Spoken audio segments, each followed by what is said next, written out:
Well, hello, and welcome back to the Naked and Truth podcast. It is me, Sari D, and I hope that your week is off to a great start. We are back this week with a very motivational guest speaker. I am so blessed to have Jeff Wickersham here with us.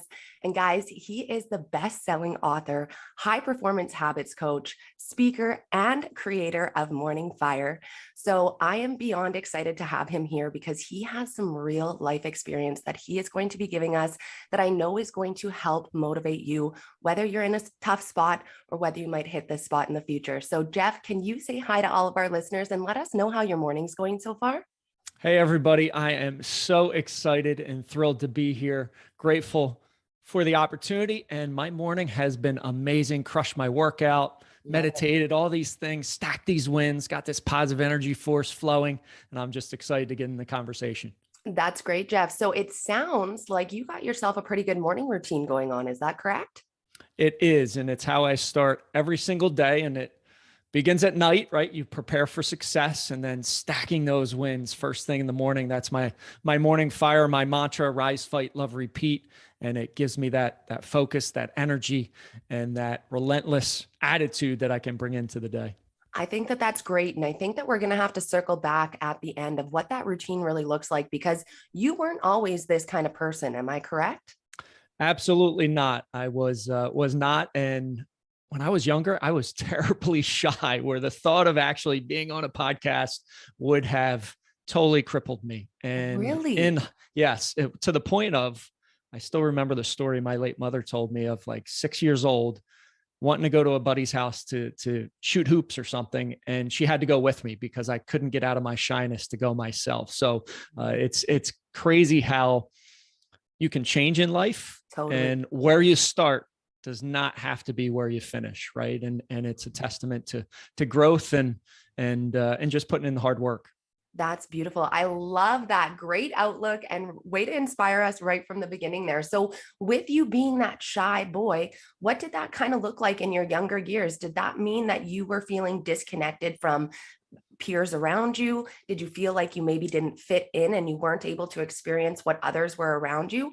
Or did that kind of force you to feel like, hey, I need to lean on something to kind of get out of my comfort zone? So I definitely felt from time to time that I didn't fit in, and my avenue to fitting in was sports. And I excelled on the basketball court, football Okay. field, and baseball field. So that allowed me to get out of my shell Yeah. and feel much more accepted, right? When you excel in something, Mhm. you automatically get that acceptance regardless of your shyness or your attitude or how you look, right? Absolutely. So that was definitely the avenue too, and probably why I love fitness to this day, exercise every single day, because that was the gift that I was given to Yeah. get out of that shyness. That's amazing. So when you're looking at your sport playing years, is that when you started to dabble in, maybe some alcohol, maybe some easy drugs? What did that kind of look like? Or was that something that you waited to get into until your adult years? It started in high school, right? Okay. Like most of us do, right? Right. And I remember, gosh, when I was a junior in high school, we had a fantastic football team. I was the only junior that started on the varsity from Oh, an offensive perspective. But okay. and we were supposed to win the division, but these guys partied every single weekend, and they Yeah. didn't win the Didn't division. And produce. actually, we were better as seniors because our coach at the time made us sign a form, a commitment form, that you wouldn't touch alcohol or any substance for a full Wow. year. And I did it for that full year. And we were better as a senior class, where we didn't have an ounce of the talent that they did. Yeah. So it was definitely, looking back now, I can connect the dots and make that correlation Yeah. to what you're doing outside of the football field and how much it impacts your performance on the field. Absolutely. Okay. So you felt like you had structure, you had discipline, you had community, you felt like you had purpose because, when they got you to sign that waiver, you're like, I can see that my destiny is more important for playing football at this moment than, partying with my friends. So it sounds like it was a really awesome year. What It, happened it, after that? I fell into the easy be like everybody else lane that so many of us fall into. And So was that after graduation then? that was after the football season. So Okay. then yes, I fell back into that lane of partying on the weekends with my buddies. And then in college that accelerated to So what starting did the partying really look like when you were getting started? So like, did you feel like you were always in control of alcohol? Was it just that, you guys were trying to chug some drinks and it just kind of started escalating from there? Or what did that look like? Because I think it all starts from a genuinely good, wholesome, just having a good time place. And that's why I want to really build this picture because, the age that I am now, I'm at 30, I'm almost 30, I'm 28. And so, you look at people that I've been surrounded with. And, I was in the party group when I was younger, and a lot of those people haven't grown out of it. And now they haven't grown out of it to a point where it's addiction affecting their life, to a very serious point. And so that's why I want to really show the listeners what this looks like and can really trail to. So where did that really begin for you? I would say definitely community and hanging out and connection. I would also say the sports gave me an avenue to break out of my shyness. Well, Yeah. alcohol did as well, right? Where then I was not that shy kid anymore. And it just built through that. And then college extremely accelerated because you're away from home. I mean, it can be 4 or 5 nights a week. Wow. You're drinking and every week. And that's 4 years of your life. And then afterwards, you get a job, but then it's every weekend you're doing it and you're recovering Monday through Thursday. And then Thursday, Friday, Saturday, you're doing the same thing. And it becomes so ingrained into who you are and what you're doing. And it's everywhere. I mean, now that I have in 2022 made the conscious choice to have 0 alcohol this year for the first time since that year when I made that commitment to my coach, and I'm 47. So that's almost 20 years ago. I made that commitment and had a year off. Now I see it everywhere. I mean, the ads on TV, you see people happy of having a drink and it's all this goodness and people are promoting it. It's everywhere. So so many people fall into that trap. And I mean, 87% of adults drink alcohol. Wow. Pretty crazy. That is an insane statistic. And so when it comes, okay, what did you take in college? So I was a business management major. So it was all business courses and how did you feel like the partying impacted your ability to do well in college? Oh, it absolutely, from a studying and just mindset perspective and, habits and feeling good. It was, you were recovering every Monday, Tuesday, Wednesday and preparing. And it was a vicious cycle. It's such an awkward transition time of life for so many people because of the fact that like you said, you're out of the family home. So you're not having as many eyes on you, but a lot of people are still having all their shit paid for by their parents. So they don't really have any responsibility. And so if you're really finding your purpose in drinking and you're finding your confidence in drinking and you go through these 4 years and you really dedicate those 4 years to making sure that you made it to every party, when you come out of it, that real world is going to be so scary because of the fact that you've already spent 4 of your adult years drinking severely. Now you don't have your community anymore. You're on your own, right? Now you need to follow your job that you didn't really pay attention to in school for the last 4 years and try to navigate this drink that has now become an addiction, right? Because now you're at the point where you're like, hey, well, now I have to do it every weekend because it is now ingrained in you that this is like my schedule. I live for the weekend, right?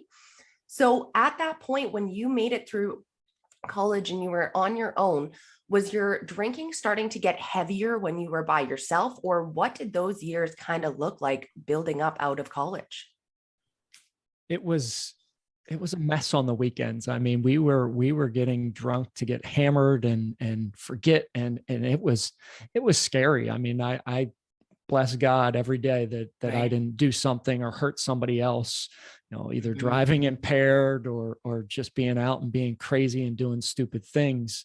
And that kept going all through my 20s. And even when I got married at the end of my 20s, it still happened even until my sons were born. And I was reflecting a little bit today. I still remember coming back from like going to a day baseball game with the buddies and coming home, and I was so hammered that I passed out on the floor, and there's my young sons sitting on the couch, and there's Watching you dad passed out on the floor. passed out on the floor. Now, thank God they don't remember that sort of thing, but now setting an example for them that, hey, I'm consciously making a choice to be the best version of myself for you and to lead through example. By example, yeah. It's one of the greatest, and I get emotional about it. One of the greatest gifts and decisions I've made this year for them, and most importantly for myself. Right, you got to give yourself self-love before you can love all those around you.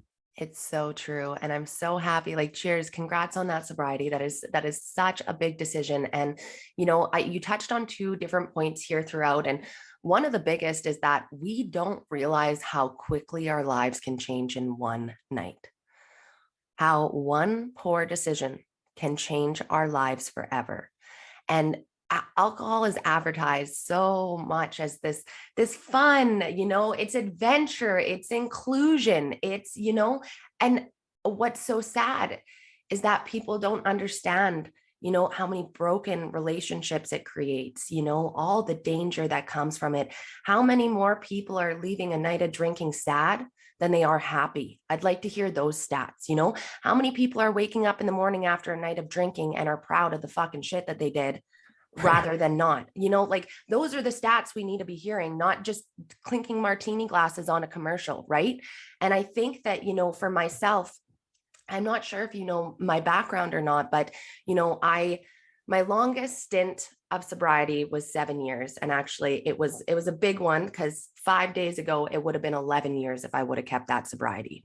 Okay. And so, you know, my whole life I've struggled with addiction, and, you know, it's so hard because I started getting clean from alcohol at a very young age. I wasn't even legal drinking age yet. Okay. And so to make that change when all of your friends are just starting to get to the bar is one of the scariest, most lonely things that you can do. And then I go into hospitality for my job after, which means I'm supposed to wine and dine my clients. Well, that's the last thing that you want to fucking do, is explain to your client that you're a recovering alcoholic and that's why you can't join in and wine with them. And, you know, you come up with other stories, but you're always faced with those questions. You're always faced. So you always feel like you are the odd one out. And then you go around your friends that are drinking and you're sober, and they think that you think that you're better than them because you're sober, but really they don't know that you're feeling like a piece of shit because you can't just enjoy a drink with them and not be a total monster. And that's the reality that I wish people would see. And so I'm just so tired of seeing drinking portrayed as something that is only positive. And so I think that because of the marketing and the way that it is not talked about on social media, allows people to go home at the end of the night and get in really dark spots with themselves because they think that there's something wrong with them and that this doesn't happen to other people. So, you know, that's my experience in it. And now I am over a year and a half sober now again. So I really hope that this stint is going to be the one for me, but you need to learn your journey along the way. And that's like you telling your stories of, you know, passing out on the floor and remembering that you still woke up the next day and you still chose to have another drink after that. That wasn't your rock bottom. And that is okay, because we all need to learn our lessons in order to be the person that we need to be. Because like you said, I can't give myself fully if I'm not giving myself what I need. Right. Right. So true. Like, so now what I want to know is that you're building a business, you started getting into a marriage. And was it just alcohol that you were dabbling with on the weekends? Was it starting to turn into, you know, weekday drinking? Were there drugs added in there? What did that look like? So it was primarily on the weekends, but it was that like weekend alcoholic, right? Where you're can't wait till 5 o'clock on Friday night to hit the bottle, or somebody comes over, knocks on your door, neighbor, hey, let's have a drink. Yep.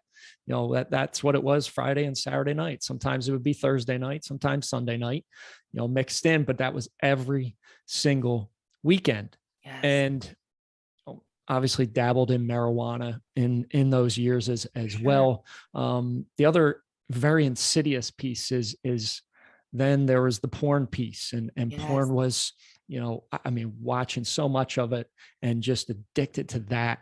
And that's something that even it's, I feel more scary than alcohol, because people Yes. just don't even talk about it at all. And I know I have friends that are like, I'm on the computer for 2 hours, and I'm like, that is such a, just, it's crippling you. And you're seeing it. So that was another piece that this year I said, no alcohol, no porn. And we're 6 months into it, and I have stuck to my guns and my commitment to myself there. And my relationship with my wife is so much better because of that. I mean, it's so much better, right? And it's just, you know, it's not talked about enough. No. And that's what I was going to say, is that I'm so thankful that you brought this up, because are you familiar with Steve Weatherford? Have you ever followed him? Yeah. Isn't he an ex-NFL football player? Yeah, that's exactly it. Okay. So he's on a mission right now to lead men. And one of the missions that he's on is to help men overcome porn addictions, because he actually got lost in pill, alcohol, and porn addiction in his own marriage. And so he is recovering now, and he is doing the same thing where he's inspiring other people. But it was the first time that I had heard a grown man talk about it as a problem. And ever since then, so many more men are bringing it up. And I'm so grateful for the internet, for this capability to have positive conversations where we can break stigmas around topics. Like, the thing is, guys, is like, how do we not expect everybody to be watching porn when Swiffer commercials are sexualized? Right. You know, like, we literally went from, do you remember in the 2000s when like Shania Twain and Britney Spears started showing their belly button, and everybody was like, I do.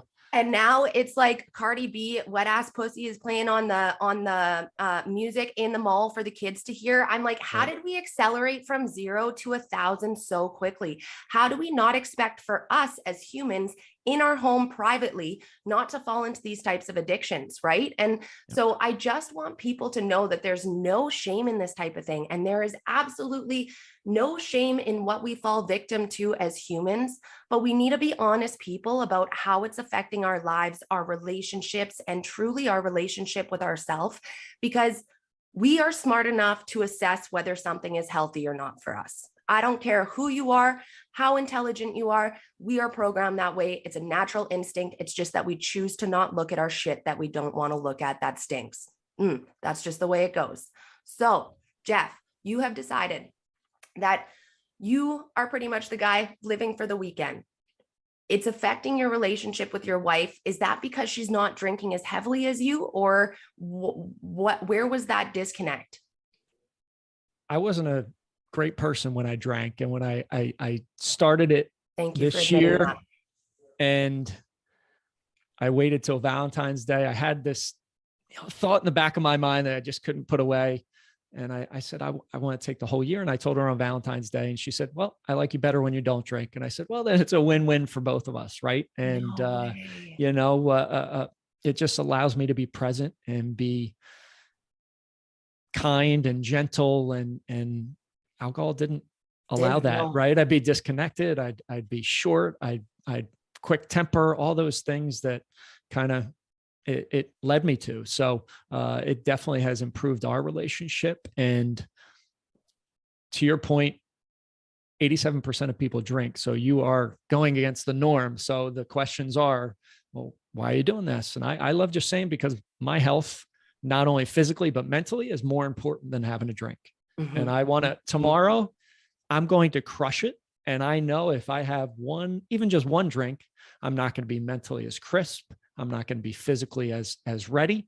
And I just don't want to miss a day, because 7.5 years ago, I watched my mom lose her life to breast cancer. I literally watched her take her last breath. And if you've ever watched somebody pass, it is a moment that will be etched in your soul for the rest of your life. And sure is. I know how precious life is. And I don't want to waste a day where I'm hung over on the couch till noon or 1 and eating crappy and just feeling like shit.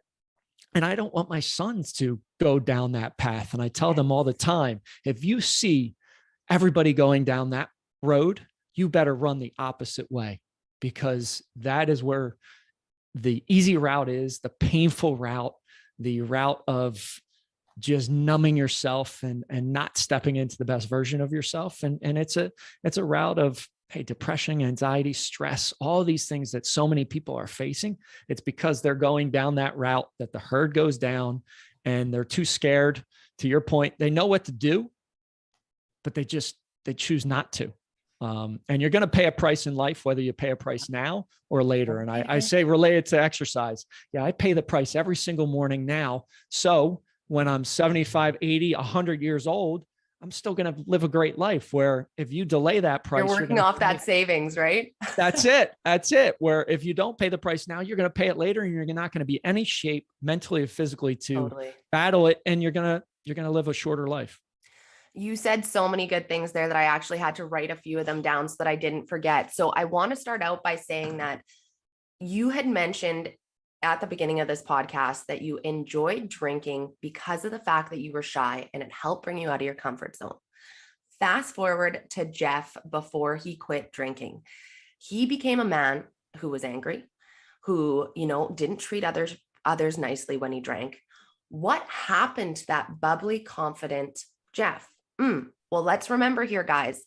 Jeff wasn't dealing with a problem where he needed alcohol. Jeff was dealing with a confidence issue. And that is why that's why he was shy about himself and felt like he could come out more. But for like 20 some years, Jeff never dealt with that confidence issue. And so alcohol kept giving him false confidence, I guess is the best way to put it. It allowed him to not have to deal with his shit, which allowed his confidence to build to a point where he became an animal, a monster that just unleashed on other people. And this is what happens to every single person who starts drinking to think that it's going to help them. All it is it's a mask. It doesn't allow you to see what you need to deal with. And you're going to get to a point in your life where it's going to get so ugly that you either wreck everything or you decide that this is the point for change. And Jeff decided this is the point for change, which leads me into my next point of being an example for his kids. So, Jeff, I grew up with 2 recovering alcoholic parents. Okay. Never saw them drink my whole life. I had friends where their parents drank all the time. So so much so that when I was a kid playing in the bath, I was making wizards and potions and my girlfriend was playing bartender. And I was like, what? But you live in 2 different households. Right. So I would go over there for celebrations and it would look like so much fun. All the families there, they're all drinking. It's a time and a half. My family, very quiet, very small family, not really any friends. Well, to me in junior high, I'm like, you guys are fucking boring. You have no friends, you have no life, not understanding. And all they kept telling me is, do not drink, do not drink. But they wouldn't tell me why. They wouldn't tell their life experience of why they chose not to drink. It was always just don't do this. Don't follow in my footsteps.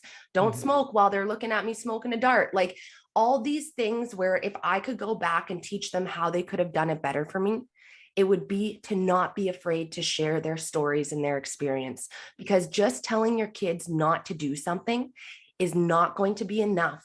And sometimes we'll push them to a point where they want to do it more because they don't understand why they're being told not to. Does that make sense?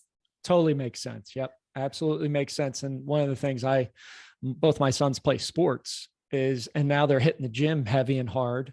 And I say, you add alcohol into that, it totally cripples what you're doing. And in these past 6 months, I'm at 47. I'm more ripped than I've ever been in my life. Hey. And I tell them, you see what's dad's doing? It's because I don't have alcohol in my system at all. Hey. And I really strive to connect those dots. So when they're thinking or their friends like, oh, everybody have one. I want them to think, well, if I do this, then what I did in the gym the last week and a half is gone. Yeah. And I'm not going to be able to perform on the athletic field. So making that connection is definitely important. I think that you as well being here, telling your story, whether they know the full story now or not, though, they will get to an age where you're ready to tell that. And the fact that you were already there, putting in the work, inspiring other people, like, dude, you're already there. So I'm very, very proud of you. And I know that you're leading such a great example for your family. And that makes me want to lead into, what was your rock bottom? What got you to saying like, dude, this is 20 some years of drinking. I'm clearly not becoming more of the person that I want to be. What was your tipping point? Because like that's a long ass time. It really is. And there was a couple, I'd say minor bottoms, not a total rock bottom, but I hear I you. still remember when I left corporate America after my mom passed, they opened up a gym because I was always into fitness, like I said. And I still remember being out partying with my neighbors till like 2 and 3 in the morning, waking up at 7 o'clock to go teach a class at 8 o'clock at my gym. And I remember my wife saying, how are you going to go teach people about being fit and healthy when you stink of alcohol? And, Ooh. that was a powerful bomb that she threw my way. And as I reflect back, that was definitely started the Started to trend of, penetrate. right. Of like, you're right. That is, you're calling me on the carpet. I shouldn't be that way. And then Wow. through some terrible experiences with COVID and Yeah. just all of that, I knew, and I'm on this constant quest to be a better version of myself today than I was yesterday. And as I thought about, okay, what are the, and I came up with two, obviously, what are the two things that are my kryptonites that cause me to stop and not step into my true confidence that I've built up through repetitions day in and day out? That's where this year it was alcohol and it was porn. And I said, if I cut those two things out, imagine the forward progress I'll make every single day. And 6 months in, I feel amazing and I'm having an impact, and my family's so connected now where we're all exercising, we're all on the attack. Like it's just such a The whole powerful picture. force. Yes. And so many families are so disconnected in the world today where we're on our phones, or dad's a big drinker, mom's trying to get healthy, but they're so disconnected. Imagine having that family almost be like a sports team. It's a Where, straight powerhouse. oh my, and it gives me goosebumps just talking about it. Like I still remember my wife's a teacher, and my kids and my wife were off the first day for summer break on a Monday. And my dad's going to be 76. He comes up, still works out with me a couple of days a week because he wants to stay young. And Amazing. he says, where's everybody? Thinking that they were sleeping. It was 9:15. And I said, Jackson, my oldest son's at the Y. My wife Heather's at spin class, and Carter came out and he said, I'm going for a run. And he was like, what the heck is happening? And I said, we're on our toes. We're attacking. Like, this is amazing. So it's been an amazing journey. And I love that now we're such a cohesive unit, and that's where you can pull tremendous power and operate in your truest self. Well, and I want to touch on something there because in today's day and age, it's very easy to give up on things, right? It's if something's not working, you just go buy something else, you move on to something else, or you get divorced and get a whole new partner. Cheers to your wife for seeing so much in you, the true you, right? There's not many people that can see that in their partner, especially when it's being masked by something like alcohol. And I watched you look at your arm, and I could see the tears well of you being so proud of where your family's at now. And I just want to say that you deserve every bit of that because you guys put in the work to get there. That's the thing, is it wasn't just Jeff and his family woke up one day and they're the poster idol family for the for staying healthy. They put in the work. Nobody saw those dark days. Nobody saw those nights of tears. Nobody saw, where you're like, fuck, can I even make it through this? Am I going to amount to anything? Because I know that we all have those discussions with ourselves, right? Right. Yep. It's part of the journey. So, you deserve every bit of this. And I just want to congratulate you on how far you've come. I want you to now tell the viewers, how are you impacting other people's lives? Like, you are a best-selling author. Let's talk a little bit about your book. What do you do when it comes to high performance habit coaching? There's some goodies that tie in there, and we want to know.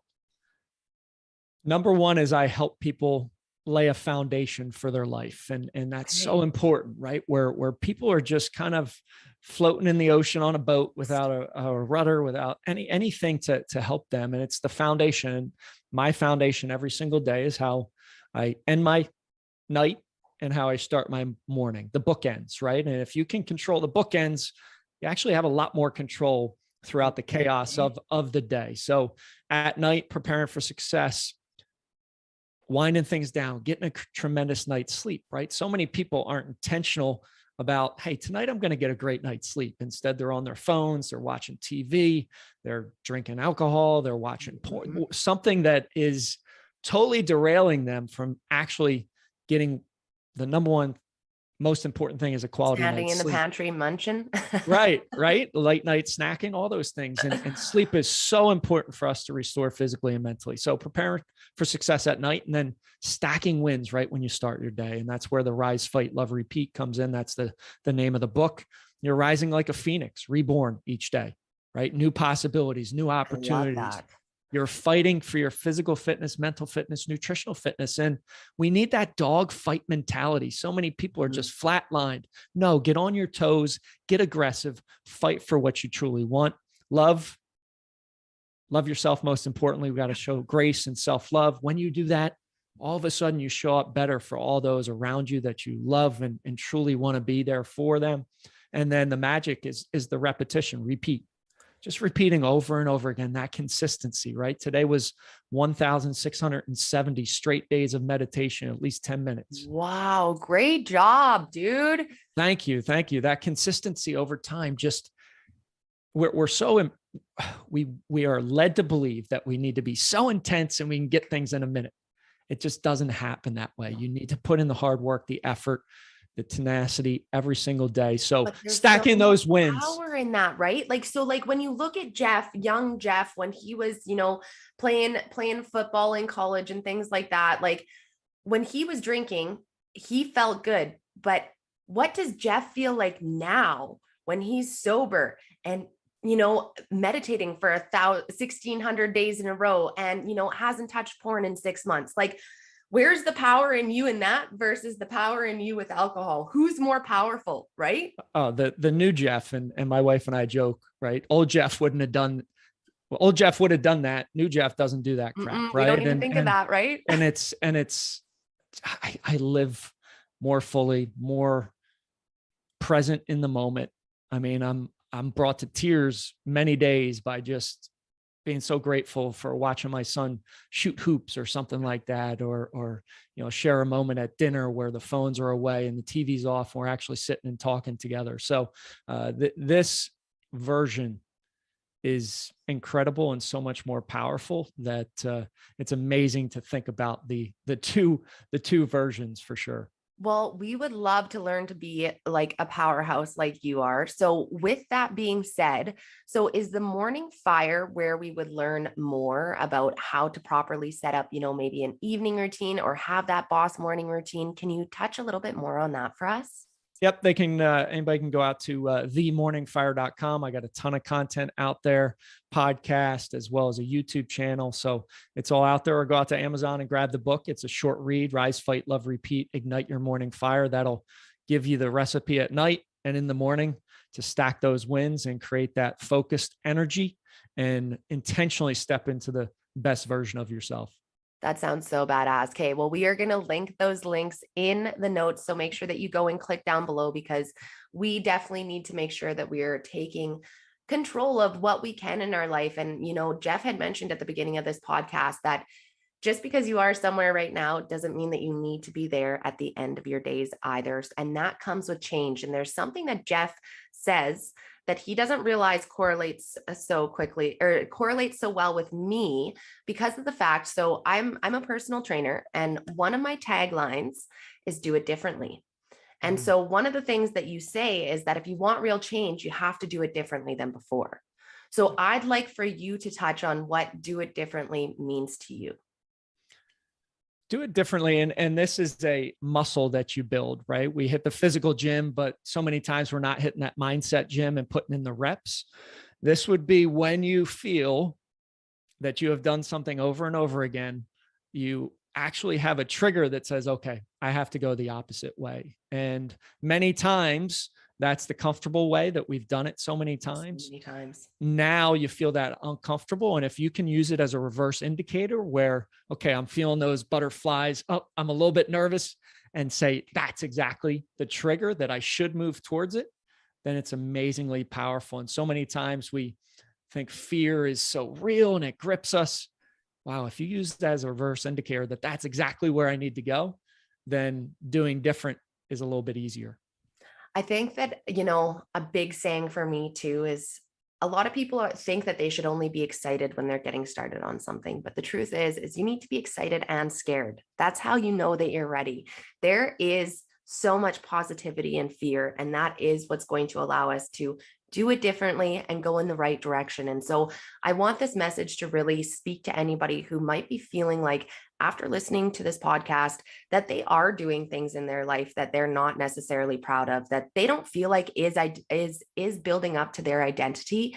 And I want you to assess, how can you do it differently? And simply just taking time for that thought will allow for your mind to integrate that, so that when you go and do what you shouldn't be doing the next time, like Jeff said, there's going to be a little tug at your heart. It's going to say, maybe we should go in a different direction with this one. And it's up to you to have the power in that choice to make a difference. So Jeff, you have given us so many valuable tips and tricks to be able to overcome what we might be going through, whether it's exactly what you did or not. And that's the beautiful part about, I find, human behavior, is even though it's also different, it's so much the same in a lot of ways. So as the expert that you are, I would like for you to kindly leave the listeners with some advice. If they're going through something hard, how can they build up their life to take control and ownership of it, and to feel like they can do it differently? Okay, I'll give you three things. I love it. Power of three. One is, today is a gift that you will never, ever get back again. And if we can look at life in that manner, it just gives you a different lens to understand how amazing today is, and that you can create whatever you want to. So that's number one. Number two is, whenever you start something, we always like to look at this huge Mount Everest out in the distance. And when we look in that manner, what does the mind do? I can't do that. There's no way I'll be able to do it. So chunking it up to making that first step, and I want you to focus just on that first step, and make that first step so laughable that it's so easy that you're like, I can't even believe this is going to be the first step. And then take that first step, because that first step is most important. Once you take that first step, you'll be compelled to take another. So chunk it up. And then number three, and I did this with alcohol here this year, is you want to fully commit. You want to decide. You want to cut off any possibility of not doing it. You've got to make it public. And I made it public. I went out and posted it on my social channels. I talked about it on my podcast. I told my family and friends, I said, I'm not having a drink for 2022.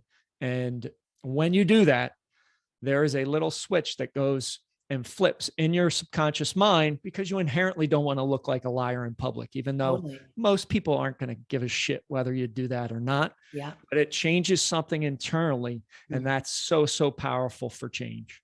Of a level of responsibility. Absolutely. Those three tips are fabulous. I know that people will take those forward. And what I really got from this podcast too is just, if there are any parents listening, please, please, please do not be afraid to share your journeys, what you view as your mistakes, with your children.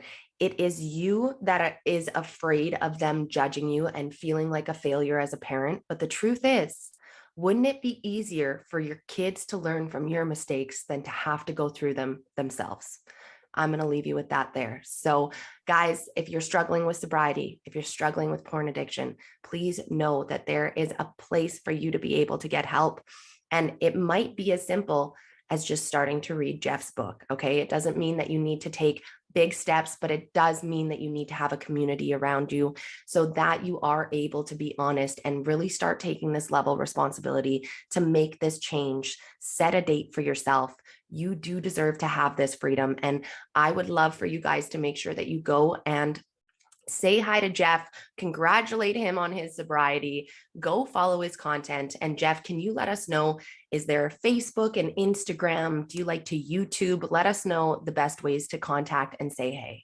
Yeah, I love putting content out on Instagram. So it's Jeff _ Wickersham. I'm out on TikTok as well. And then I do have a YouTube channel, Jeff Wickersham, The Morning Fire. So they can check that out as well. That sounds great. So I will take that all in the notes so that you guys can go click through. And Jeff, seriously, cheers to you again. I can't wait to hear an update in the future of how great everything continues for you. Keep making your impact, and just thank you so much for your time. Okay. Thank you so much. I enjoyed it. Awesome. Okay. Well, thank you guys for tuning in to another episode. And you know that I will catch you next fucking Monday.